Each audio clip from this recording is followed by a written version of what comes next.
नमस्कार साथियों, सुरेन हिंदी क्लास में आप सभी का स्वागत है।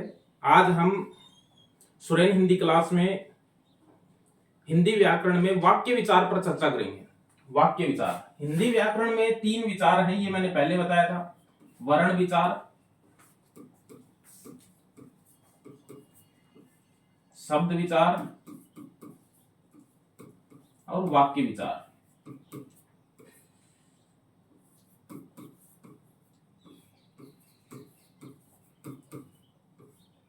और वाक्य विचार में देखिए, वाक्य क्या है? सार्थक शब्दों का सार्थक समूह जो है वाक्य कहलाता है। सार्थक शब्दों का सार्थक समूह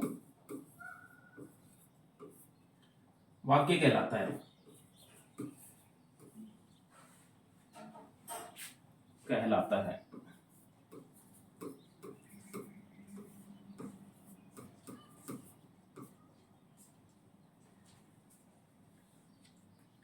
भाषा की सबसे छोटी इकाई ध्वनि होती है, फिर वर्ण है, फिर शब्द है, फिर वाक्य है। वर्णों से शब्द बनते हैं, शब्दों के सार्थक समूह को वाक्य कहते हैं। शब्दों के सार्थक समूह को वाक्य कहते हैं। वाक्य जो है, वाक्य के 2 अंग होते हैं। वाक्य के 2 अंग होते हैं।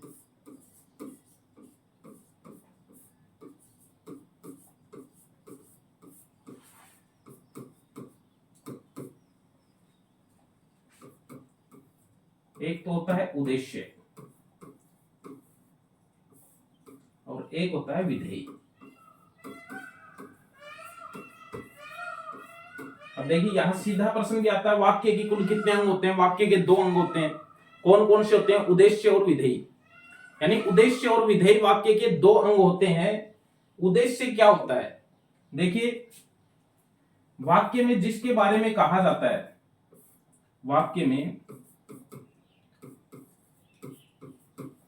जिसके बारे में कहा जाता है, जिसके बारे में कुछ कहा जाता है,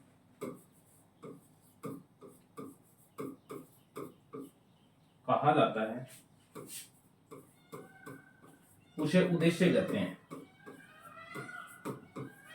उसे उद्देश्य कहते हैं। या यूं कह सकते हैं, उद्देश्य वाक्य के 2 अंग होते हैं जिसमें उद्देश्य को हम पढ़ रहे हैं। वाक्य में जिसके बारे में कुछ कहा जाता है उसे उद्देश्य कहते हैं। या यूं कहें कि उद्देश्य अर्थात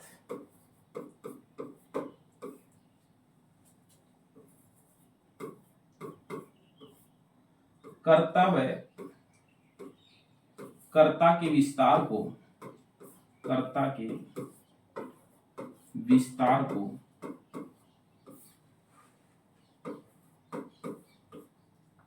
उद्देश्य कहते हैं। कर्ता के विस्तार को उद्देश्य कहते हैं।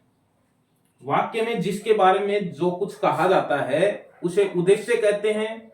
और उद्देश्य में वाक्य जो होता है उसमें जो कर्ता होता है, कार्य करने वाला होता है, कर्ता के विस्तार को, उसका विस्तार कितना भी हो सकता है, यानी कर्ता के बारे में और जो कुछ भी कहा जाता है वो सारा मिलाकर उद्देश्य ही कहलाता है। विधेय देखिए, दूसरा अंग है विधेय। यानी वाक्य में कुल 2 ही अंग होते हैं। एक जो साधारण वाक्य होता है, सरल वाक्य जो होता है, उसमें 2 अंग होते हैं, उद्देश्य और विधेय। उद्देश्य के बारे में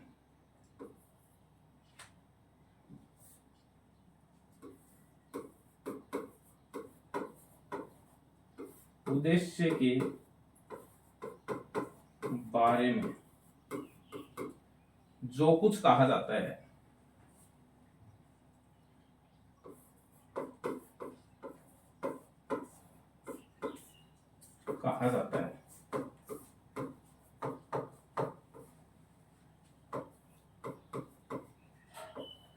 उसे विधेय कहते हैं।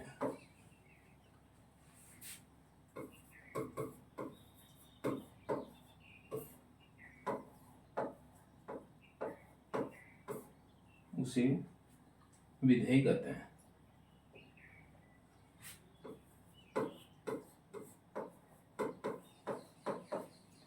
यानी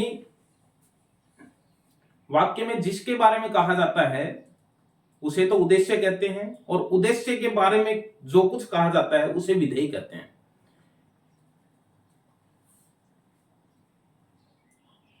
अब यहां पर हम देख लेते हैं, जैसे उदाहरण के रूप में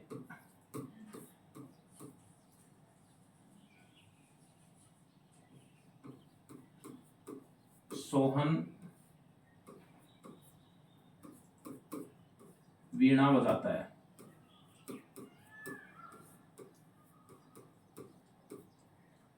अब इस वाक्य में सोहन के बारे में कहा गया है, तो ये सोहन जो है ये तो उद्देश्य है,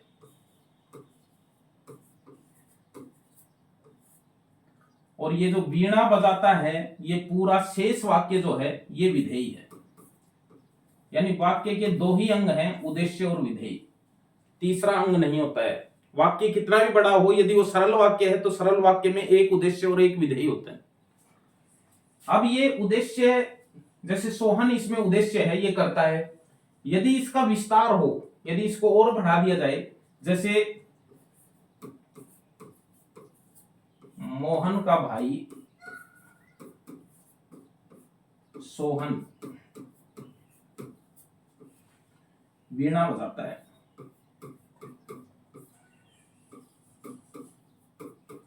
वीणा बजाता है, तो इसमें ये यहां से लेकर यहां तक ये तो कर्ता हो गया, ये कर्ता का विस्तार हो गया। ये पूरा क्या कहलाएगा? उद्देश्य कहलाएगा। और ये जो शेष वाक्य है ये विधेय कहलाएगा।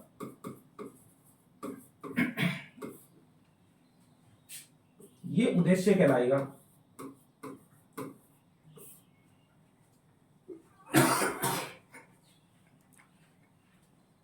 यानी उद्देश्य छोटा भी हो सकता है और बड़ा भी हो सकता है, ये ध्यान में रखना है। यानी कर्ता व कर्ता की विस्तार को उद्देश्य कहते हैं, और शेष जो वाक्य बच जाता है उसे विधेय कहते हैं। यानी वाक्य के दो अंग होते हैं, उद्देश्य और विधेय। तो ये हमें ध्यान में रखना है। अब यदि ये वाक्य इस तरह से हो, जैसे मोहन रोहन और सोहन वीणा बजाते हैं,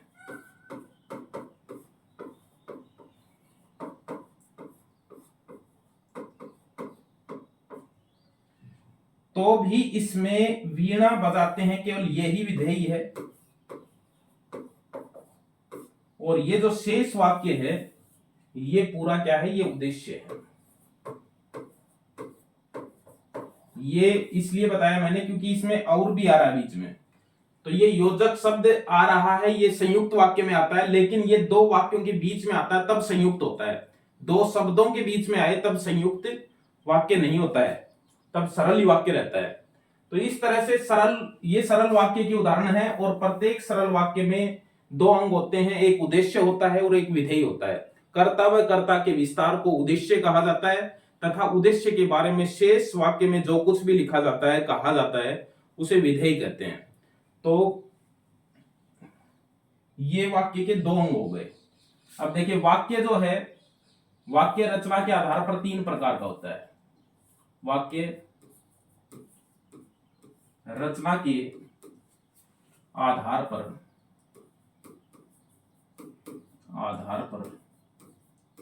तीन प्रकार का होता है। तीन प्रकार का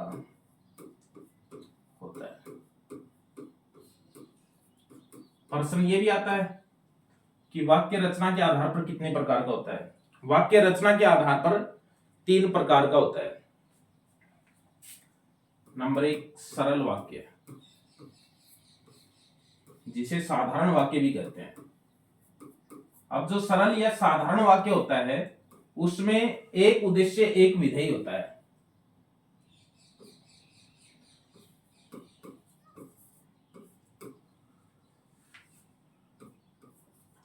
जिस वाक्य में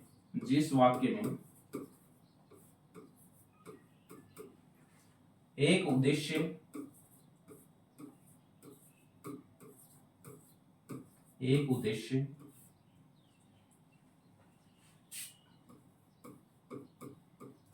और एक विधेय होता है,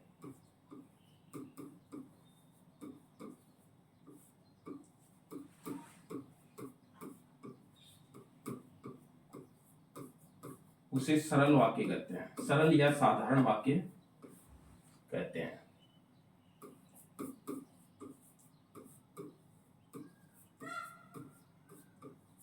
यानी वाक्य के दो अंग होते हैं, सरल उद्देश्य और विधेय। तो सरल वाक्य या साधारण वाक्य जो होता है उसमें एक ही उद्देश्य होता है और एक ही विधेय होता है। उदाहरण के रूप में हम देखें,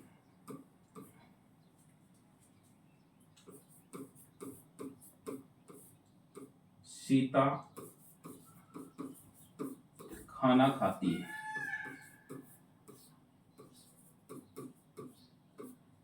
तो इसमें सीता तो उद्देश्य हो गया और खाना खाती है ये क्या हो गया, विधेय हो गया। यानी एक उद्देश्य और एक विधेय होता है। अब हमें इसमें ये समझना पड़ेगा कि उद्देश्य और विधेय बड़े भी हो सकते हैं। यानी वाक्य जो है, सरल वाक्य का मतलब ये नहीं कि वाक्य छोटा है। सरल वाक्य का मतलब है उसमें एक उद्देश्य एक विधेय होता है। वो वाक्य वैसे शब्दों की दृष्टि से बड़ा भी हो सकता है।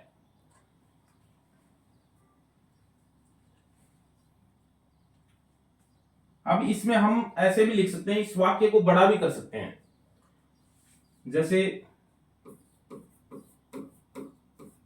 सीता की छोटी बहन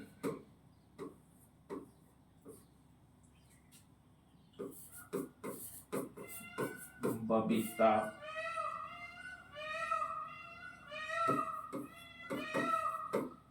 खाना बनाती है।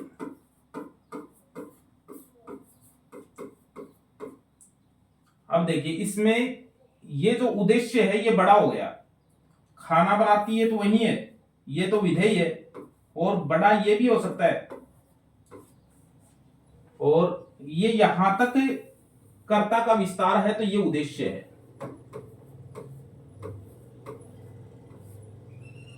सीता की छोटी बहन बबीता, ये पूरा वाक्य क्या हो गया, बबीता तो कर्ता है लेकिन शेष वाक्य कर्ता का विस्तार है।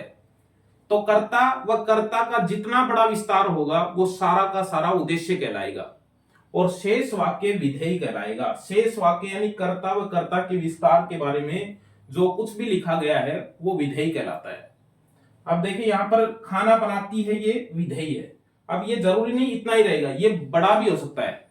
जैसे धीरे धीरे खाना बनाती है या बहुत स्वादिष्ट खाना बनाती है। तो वाक्य जितना बड़ा होगा तो वो पूरा एक विधेय कहलाएगा। ये नहीं कि विधेय जो है वो बढ़ जाएगा, शब्दों की दृष्टि से बढ़ जाएगा, विधेय एक ही रहेगा। सरल वाक्य जिसमें एक उद्देश्य एक विधेय होता है उसे सरल वाक्य या साधारण वाक्य कहा जाता है। रचना के आधार पर दूसरा वाक्य का प्रकार होता है संयुक्त वाक्य।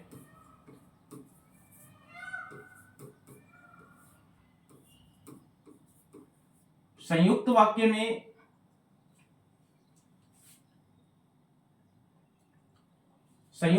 क्या होता है, इसमें दो स्वतंत्र वाक्य होते हैं और दोनों को आपस में योजक शब्दों से जोड़ दिया जाता है। या यूं भी कह सकते हैं कि दो सरल वाक्यों को आपस में योजक शब्दों से जोड़ दिया जाता है। या यूं भी कह सकते हैं कि उसमें दो उद्देश्य, जिस वाक्य में दो उद्देश्य दो विधेय होते हैं उसे संयुक्त वाक्य कहते हैं। यानी हम अपने हिसाब से इसकी परिभाषा जो है वो गढ़ सकते हैं। जिस वाक्य में दो उद्देश्य दो विधेय होते हैं उसे संयुक्त वाक्य कहते हैं। या जिस वाक्य में दो सरल वाक्यों को योजक शब्दों से जोड़ दिया जाता है उसे संयुक्त वाक्य कहते हैं। या जिस वाक्य में दो स्वतंत्र वाक्यों को योजक शब्दों से जोड़ दिया जाता है उसे संयुक्त वाक्य कहते हैं। या जिस वाक्य में दो प्रधान वाक्यों को योजक शब्दों से जोड़ दिया जाता है। प्रधान वाक्य कौन से होते हैं? जो वाक्य अपने आप में स्वतंत्र होते हैं, स्वतंत्र यानी स्वतंत्र अर्थ देते हैं, जो वाक्य स्वतंत्र अर्थ देते हैं अपना, वो प्रधान वाक्य कहलाते हैं। और प्रधान वाक्यों को यदि योजक शब्दों से जोड़ दिया जाता है तो वो संयुक्त वाक्य जो है वो बन जाता है। इसकी परिभाषा में हम लिख सकते हैं कि जिस वाक्य में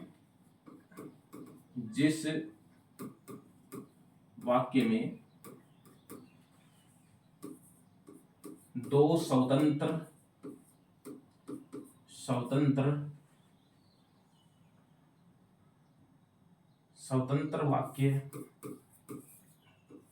वाक्यों को योजक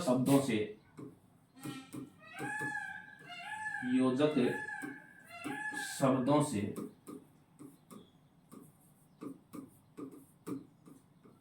जोड़ दिया जाता है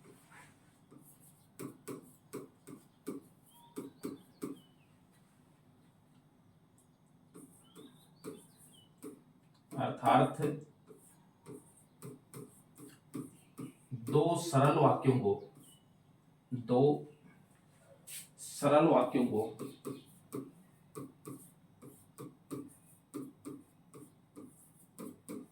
योजक शब्दों से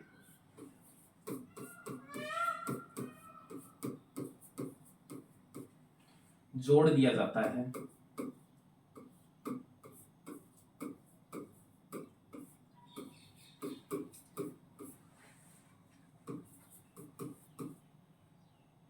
उसे संयुक्त वाक्य कहते हैं। संयुक्त वाक्य कहते हैं। संयुक्त वाक्य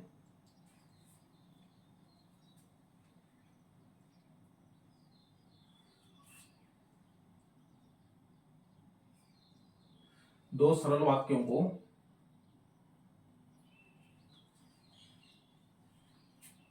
योजक शब्दों से जोड़ दिया जाता है और यह है संयुक्त वाक्य कहते हैं।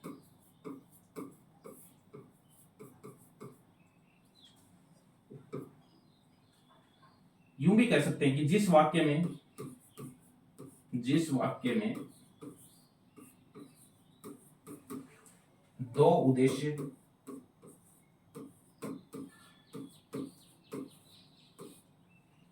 व दो विधेय होते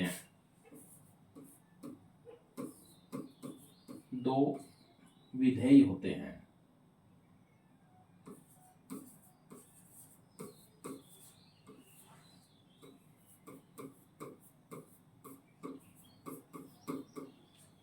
उसे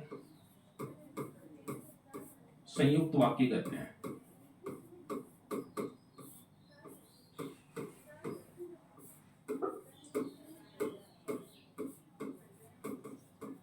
ये संयुक्त वाक्य है, यानी दो उद्देश्य दो विधेय होते हैं। दो उद्देश्य दो विधेय किसमें होंगे? जिसमें दो स्वतंत्र वाक्य जोड़े जाएंगे, जिसमें दो सरल वाक्य जोड़े जाएंगे, जिसमें दो प्रधान वाक्य आपस में जोड़े जाएंगे योजक शब्दों से। तो वो योजक शब्द कौन से हैं जिनसे जोड़े जाएंगे? योजक शब्द। अभी इसमें लिखा है योजक शब्दों से जोड़े जाएंगे, तो योजक शब्द कौन कौन से आएंगे? योजक शब्द हैं जैसे और, तथा, वह, या, एवं, किंतु, परंतु, लेकिन, अर्थात,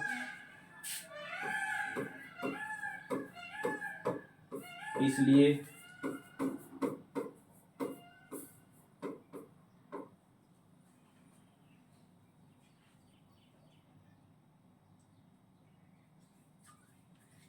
ये योजक शब्द हैं जो संयुक्त वाक्य में काम में आते हैं। दो स्वतंत्र वाक्यों को आपस में जोड़ने के लिए इन योजक शब्दों का जो है वो प्रयोग किया जाता है।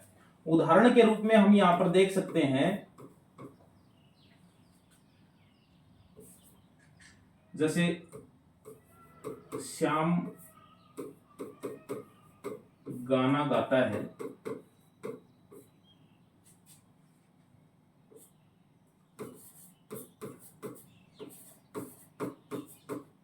और राम पुस्तक पढ़ता है।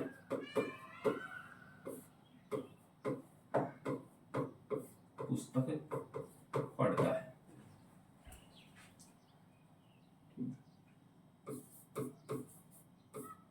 राम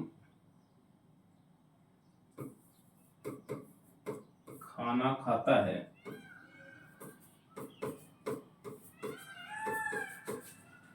तथा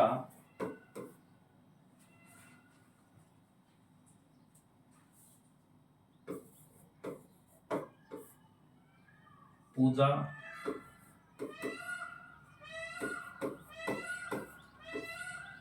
हंसती रहती है। अब इसमें ये तथा का योजक शब्द है और इसमें और जो है वो योजक शब्द है, यानी दो स्वतंत्र वाक्यों को आपस में जोड़ा गया है। यही हमें ध्यान में रखना है कि इसमें दो सरल वाक्यों को आपस में जोड़ा जाता है। योजक शब्द और, तथा, वह, या, एवं, किंतु, परंतु, लेकिन, इसलिए, ये योजक शब्द हैं, अर्थात ये योजक शब्द हैं। इन शब्दों से आपस में दो वाक्यों को जोड़ा जाएगा, शब्दों को नहीं। इसलिए दो वाक्यों को यदि इन योजक शब्दों से जोड़ दिया जाता है तो वो दोनों ही जो वाक्य हैं वो अपना स्वतंत्र अर्थ देते हैं। आपस में दोनों का कोई संबंध नहीं है, वैसे अर्थ की दृष्टि से दोनों के कार्य अलग अलग हैं, लेकिन केवल उनको जोड़ा गया है और जोड़ करके एक वाक्य बनाया गया है, इसलिए इनको संयुक्त वाक्य कहते हैं। तीसरा जो है वह है मिश्र वाक्य। मिश्र वाक्य, इनको आश्रित वाक्य भी कहते हैं, मिश्रित वाक्य भी कहते हैं। यानी जिस वाक्य में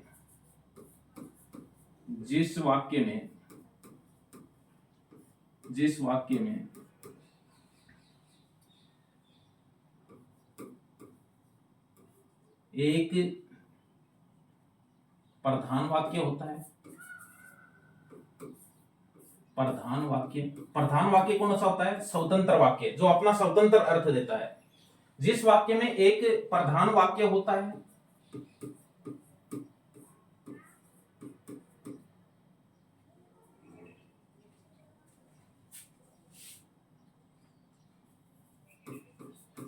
और प्रधान वाक्य पर आधारित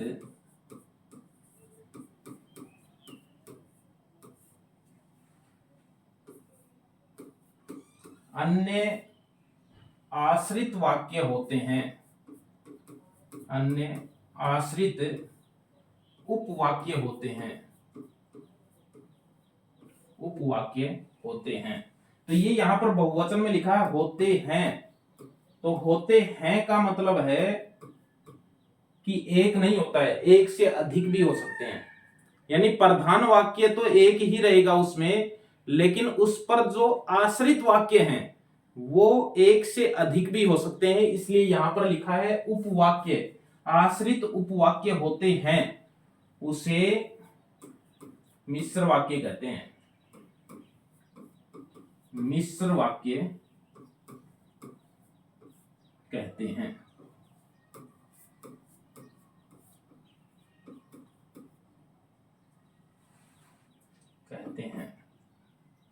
अच्छा, इसमें जो प्रधान वाक्य जो होता है उसमें उपवाक्यों को जोड़ा जाता है, यानी जो दूसरे उपवाक्य हैं आश्रित उपवाक्य उनको जोड़ा जाता है, योजक शब्दों से जोड़ा जाता है। तो योजक शब्द कौन से होते हैं, यानी योजक शब्द इसमें कौन से प्रयोग किए जाते हैं? योजक शब्द मिश्र वाक्य में प्रयोग किया जाता है, उसमें सबसे ज्यादा है की योजक शब्द है। की, इसके अलावा जब जब तब तब, जब जब तब तब,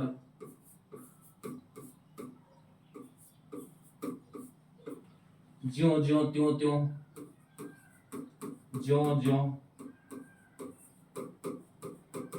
त्यों त्यों,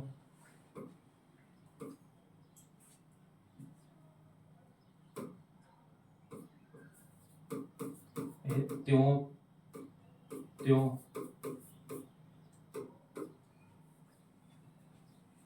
जहां तहां, जहां तहां। इस तरह के योजक शब्द इसमें काम में आते हैं। जो का प्रयोग भी बहुत ज्यादा किया जाता है, जिसे, जो, जिसे, जिसे, उसे, की, इस तरह से योजक शब्दों का प्रयोग किया जाता है। यानी ये वो योजक शब्द हैं जो एक आश्रित उपवाक्य से पहले आते हैं या फिर बाद में भी आ सकते हैं। जैसे मैं कहूं कि रमेश मेरा भाई है, रमेश मेरा भाई है जो डाकघर में काम करता है, जो डाकघर में काम करता है, काम करता है।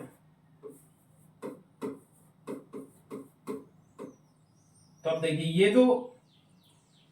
ये जो वाक्य है ये क्या है, इसमें जो है ये योजक शब्द है और इस योजक शब्द से ये जो वाक्य है ये इस पर आश्रित हो गया। रमेश मेरा भाई है ये प्रधान वाक्य है जो डाकघर में काम करता है, ये इसकी विशेषता बता रहा है कि कौन सा भाई, वो भाई जो डाकघर में काम करता है, वो मेरा भाई है जो डाकघर में। तो ये जो वाक्य है ये इसकी विशेषता है किसकी, रमेश की। तो इसमें जो है वो विशेषता सूचक में आता है। तो ये जो है ये उपवाक्य आश्रित उपवाक्य है जो कि विशेषण से संबंधित है।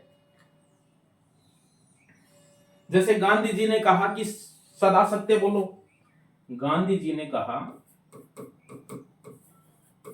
गांधी जी ने कहा कि सदा सत्य बोलो, सदा सत्य बोलो।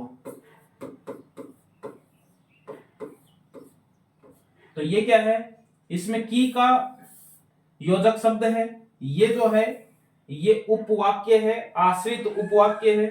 और ये क्या है, ये संज्ञा आधारित आश्रित उपवाक्य है। तो गांधी जी ने कहा कि इसमें देखो ये की योजक शब्द है, इसमें ये जो योजक शब्द है, जब जब तब तब। जैसे राम जब जब खाना खाता है सीता तब तब हंसती रहती है, या राम जब जब पढ़ता है सीता तब तब हंसती है। ये क्या है, ये मिश्र वाक्य है कि एक काम तभी हो रहा है जब वो कर रहा है, उसी के आधार पर वो कार्य हो रहा है। यानी वो क्या हो गया, वो उपवाक्य आश्रित उपवाक्य हो गया। देखिए इसमें उदाहरण और देखते हैं। जैसे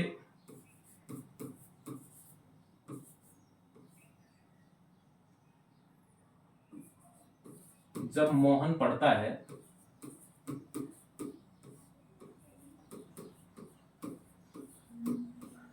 तब सोहन खेलता है।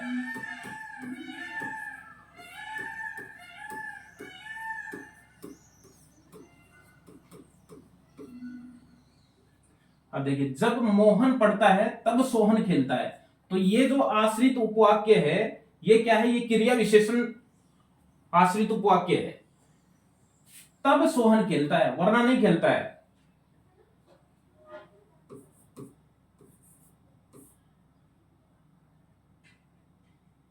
राम जब जब पढ़ता है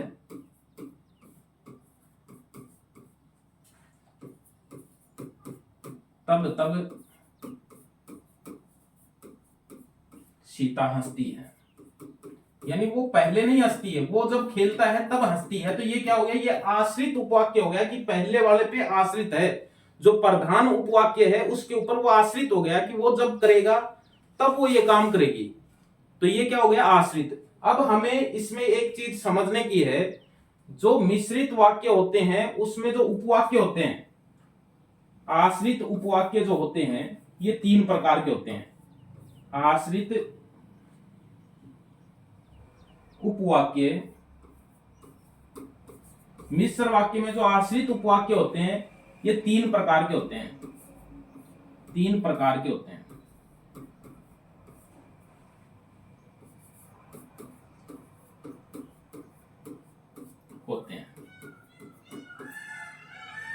पहला है संज्ञा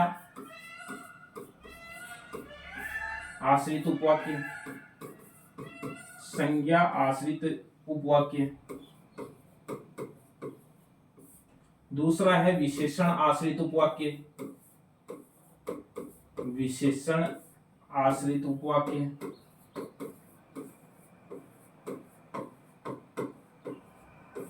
और तीसरा है क्रिया विशेषण आश्रित उपवाक्य। क्रिया विशेषण आश्रित उपवाक्य।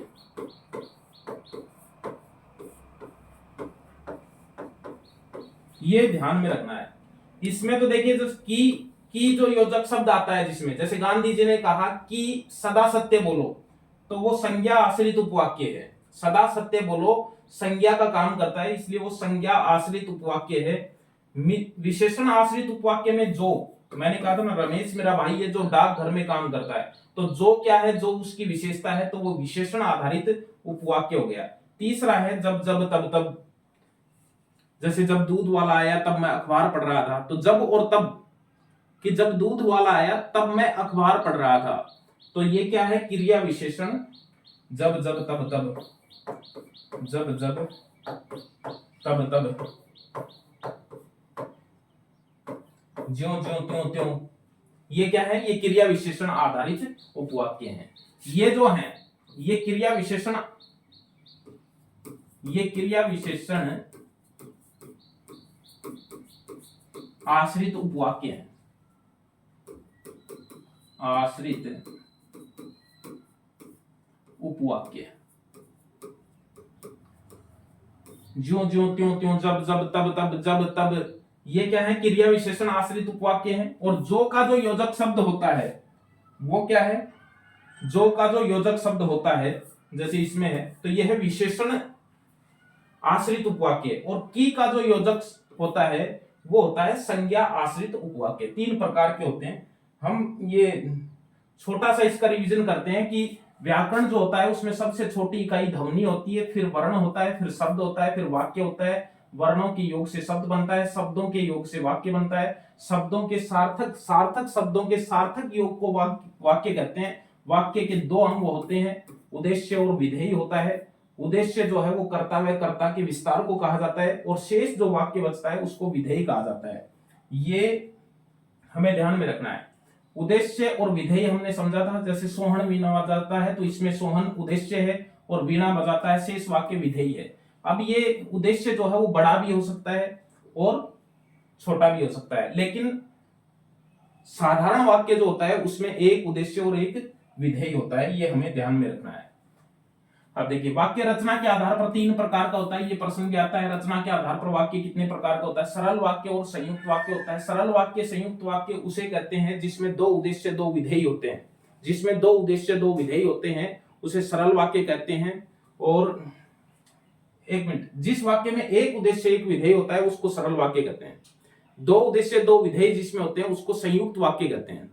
सरल वाक्य जिसमें 1 उद्देश्य 1 विधेय होता है उसे सरल वाक्य कहते हैं। जैसे सीता खाना बनाती है तो सीता इसमें उद्देश्य है, और खाना बनाती है, खाना खाती है, विधेय है। इसमें देखिए दूसरा है संयुक्त वाक्य। संयुक्त वाक्य जो होता है इसमें 2 उद्देश्य 2 विधेय होते हैं, और इसमें 2 सरल वाक्यों को आपस में योजक शब्दों से जोड़ दिया जाता है, या यूं कहें कि 2 प्रधान वाक्यों को या 2 स्वतंत्र वाक्यों को आपस में योजक शब्दों से जोड़ दिया जाता है।